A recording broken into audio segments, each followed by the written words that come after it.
Capítulo de número 1, casamento simbólico de Oséias, idolatria e corrupção de Israel, ameaças e promessas de perdão. O capítulo 1 de Oséias é o capítulo talvez mais complexo para se entender, justamente porque tem uma situação meia diferente, digamos assim, a questão da mulher de prostituições, dos filhos de prostituições e etc. Mas nada que seja impossível de ser esclarecido. Capítulo 1, versículo 1 diz assim: palavra do Senhor que foi dita a Oséias, filho de Beeri, nos dias de Uzias, Jotão, Acais e Ezequias, reis de Judá, e nos dias de Jeroboão, filho de Joás, rei de Israel.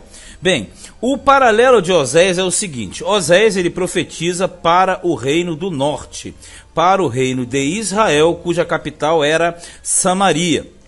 Só que aqui, além de falar o pai dele, a filiação, cita 4 reis do sul: Uzias, Jotão, Acais e Ezequias, que justamente foram reis da época do ministério de Isaías. O que nós chegamos à conclusão de que Isaías foi contemporâneo de Oséias, sendo que Isaías estava no sul, enquanto que o profeta Oséias profetizava para o norte, e o rei do norte era Jeroboão. Jeroboão aqui no caso, Jeroboão II, não o primeiro. O primeiro foi aquele chamado primeiro rei de Israel, que estabeleceu os bezerros e tudo mais. Versículo 2. O princípio da palavra do Senhor por Oséias disse, pois o Senhor a Oséias: vai, toma uma mulher de prostituições.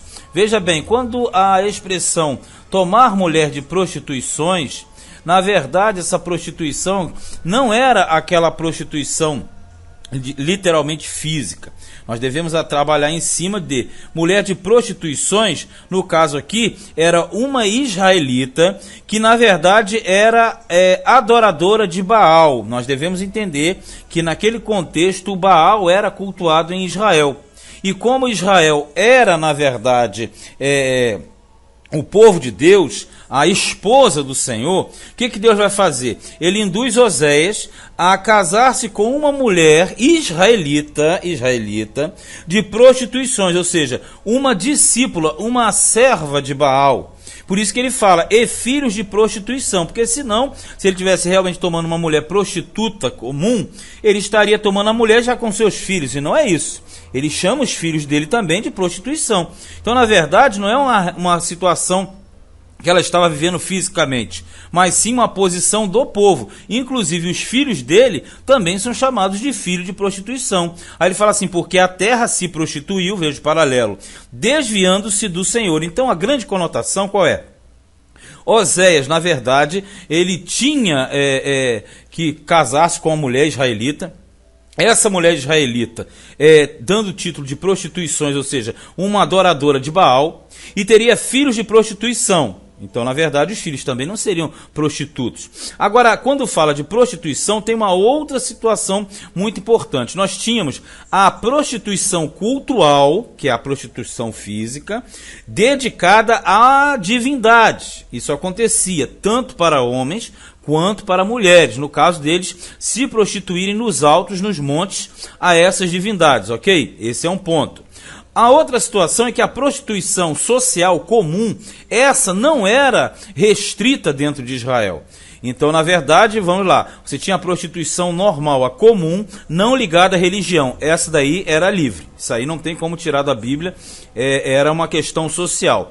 Aí você parte para uma outra prostituição, que era a prostituição cultual, ou seja, aquela ligada às divindades e automaticamente prostituindo-se essas divindades, ok? E a terceira e última é a prostituição no sentido de adoração a outros deuses. Então, na questão das 3 prostituições aqui colocadas, o que se enquadra a mulher que Oséias vai casar é no nível 1, ou no 3, como eu fiz por uma ordem, o nível 3, a prostituição no sentido de adorar a outros deuses, e não que ela fosse uma prostituta cultual, ou muito menos uma prostituta social. Veja no versículo 3, e foi-se tomou a Gomer, filha de Diblaim, e ela concebeu e lhe deu um filho. Veja, ele casou com uma israelita, essa israelita deu um filho para ele. Então, os filhos são filhos de prostituição. Ela não veio com um filho de uma casa de prostituição, entende? E disse-lhe o Senhor: põe-lhe o nome de Jezreel. Jezreel significa Deus semeia, tá bom? Porque daqui a pouco visitarei o sangue de Jezreel sobre a casa de Jeú, e farei cessar o reino da casa de Israel. Então vamos lá. Quando ele fala que o filho dele era Deus semeia, porque na verdade Deus semearia o caos e a perturbação sobre o reino do norte, sobre Israel. E ele fala sangue de Jezreel, porque Jezreel era uma cidade, foco de idolatria, uma das casas preferidas antes por Jezabel e Acabe. E ali agora estava a casa de Jeú, porque a casa de Jeú foi levantada por Deus para acabar com a casa de Acabe.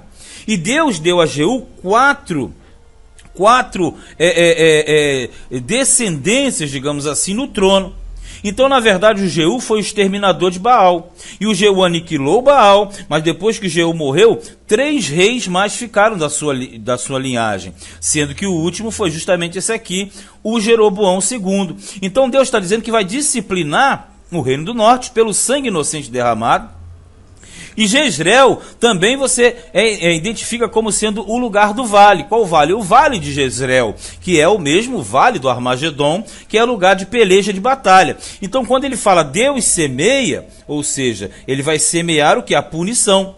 E essa punição virá sobre quem? Sobre o povo de Israel, reino do norte. Sobre a casa de Jeú, no caso ele está se referindo a Jeroboão e os outros reis que virão após ele. Mas na verdade, veja que o filho, ele sendo chamado de Jezreel, ele estava provando também, mostrando que o povo seria espalhado pela terra, pelo cativeiro.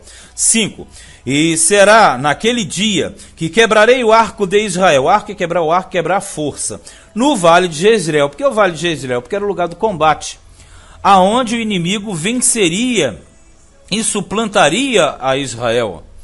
E tornou ela a conceber e deu à luz uma filha. E ele disse: põe-lhe o nome de Lo-ruama, porque eu não me tornarei mais a compadecer da casa de Israel, mas tudo lhe tirarei. Porque Lo-ruama significa justamente desfavorecido. Como a palavra Lo significa não, você pode colocar também não favorecida, ou seja, Deus não favoreceria mais a casa de Israel. Aí era o nome da menina, a filha de Oséias com Gomer. Aí diz assim: mas da casa de Judá me compadecerei, e os salvarei pelo Senhor, aqui, seu Deus, pois não os salvarei pelo arco, nem pela espada, nem pela guerra, nem pelos cavalos, nem pelos cavaleiros. Ele está se referindo ao quê? A queda do Reino do Norte aconteceu em 722 a.C. aproximadamente. E logo depois o mesmo Império Assírio tentaria dominar o reino de Judá. Só que Deus ele aniquilou o exército de Senaqueribe, um anjo somente matou 185 mil, lembra? 185 mil homens. Então aqui está se referindo a Judá que ele guardaria. Mas diz que não seria livrado nem por espada, nem por lança, nem por guerra, não. Porque seria um livramento sobrenatural da parte de Deus. E depois de haver desmamado a Lo-ruama, concebeu e deu à luz um filho, o terceiro, hein? E ele disse: põe-lhe o nome de Lo-ami, porque vós não sois meu povo, nem eu serei vosso Deus. Veja, você já sabe que o Lo significa não, Ami significa povo ou povos.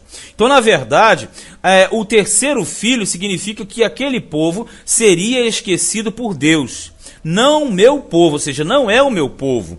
Porque o povo de Deus, como estava corrompido, prevaricando fora da vontade do Senhor, automaticamente estava fora dos planos dele. Por isso que o primeiro filho, Jezreel, Deus semeia ou espalha.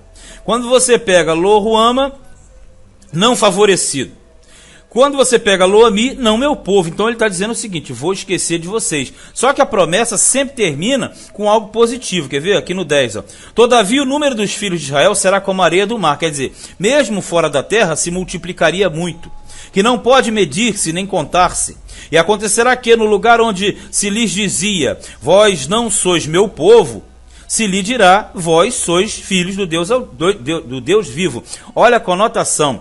Ele está dizendo que espalharia, que não seria mais o povo dele, mas no mesmo lugar, em determinado momento da história, torna a ser chamado de povo de Deus. Isto é milênio, restauração milenial. 11. E os filhos de Judá e os filhos de Israel juntos se congregarão. Veja, ele vai juntar novamente as duas casas. Nós lemos isto no profeta Ezequiel, no capítulo 37, a questão do Vale dos Ossos Secos, a promessa de restauração. Só que essa restauração é no fim, ó. E diz assim: e constituirão sobre si uma única cabeça, quer dizer, um único povo, e subirão da terra, porque grande será o dia de Jezreel. Olha, começou falando de Jezreel, termina falando de Jezreel, porque Jezreel é o mesmo Armagedon, e por incrível que pareça, a conotação aqui é forte, porque ele está dizendo que Israel começou a ir para o cativeiro pelo norte, pelo reino do norte, mas que ele voltará do cativeiro justamente ali no Vale de Jezreel. Por que será isso? Porque a volta de Cristo é a ocasião da parousia e dar-se-á no momento da grande peleja do Armagedon, a chamada Batalha do Armagedon. Então é mais ou menos o seguinte: ele espalhou Jezreel e ele recolhe Jezreel, ou seja, o que ele espalhou, ele traz de volta. Então, na verdade, o capítulo 1 está mostrando que a punição de Israel viria, Israel que eu digo, Reino do Norte, e que, na verdade, os 3 filhos de Oséias simbolizavam a ira de Deus, mas a mulher simbolizava o povo de Deus. Então, a mulher, na verdade, é Israel, e os 3 filhos são os que fazem parte do povo de Israel, os filhos de Israel. E Oséias simboliza aqui, no caso, o Senhor. Então, tire aquela ideia de que ele pegou uma mulher que estava na prostituição, no bordel. Falam muito isso é completamente fora. A pessoa não entende, fala um negócio desse. Aqui ele casou com uma mulher israelita, e todos serviam a Baal. E os filhos que nasceram também estavam dentro desse culto pagão idólatra. No capítulo 2 falaremos muito mais. Este foi Oséias, capítulo de número 1.